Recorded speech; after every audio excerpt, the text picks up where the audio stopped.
Today, I want to talk about something you may have felt somewhere along your journey. 3 unusual traits that some people carry quietly through life. They often appear in those who grew up in environments where narcissism wasn't just present, it was the air they breathed. If that was your world too, these traits might still live within you, silent but constant. Let's start with the first one: the hyper-aware radar.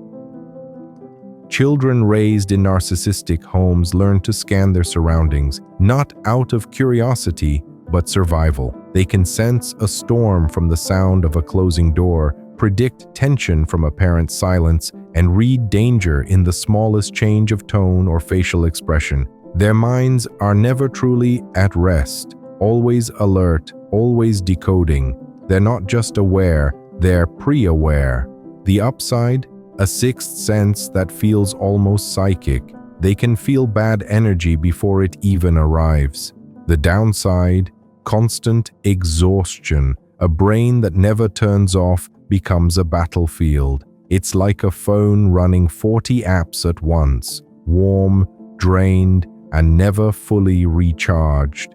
These people can smell fake kindness, hollow compliments, and manipulation instantly, not because they're paranoid, but because survival once depended on it. It's not paranoia, it's refined awareness born from pain. Now, the second trait, the chameleon mask. Those raised around narcissism learn to change shape, not out of deceit, but necessity.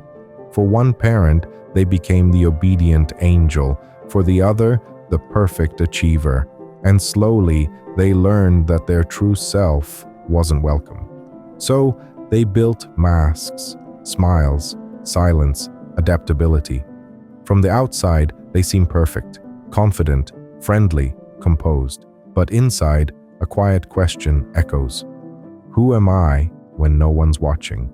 Even in solitude, they might find themselves performing, adjusting to an invisible audience, because for so long, approval meant safety, yet behind that mask lies a truth.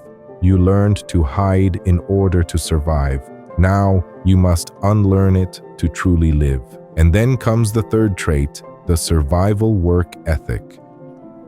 This isn't just about working hard, it's about needing to. Failure feels like humiliation. Rest feels dangerous, indulgent. So you push, you achieve, you over-deliver, because your worth was once measured by what you produced, not who you were. The strength, you're unstoppable. You outwork, outlast, outperform. You learn faster, move further. But the cost? You forget when to stop. Burnout becomes your baseline. You treat exhaustion like a personality trait. Even on Sundays, your mind is in motion because stillness feels unsafe. Chaos feels like home. But one day, you must ask yourself, am I surviving or truly living? If these traits live in you, know this: you didn't just survive narcissistic parents.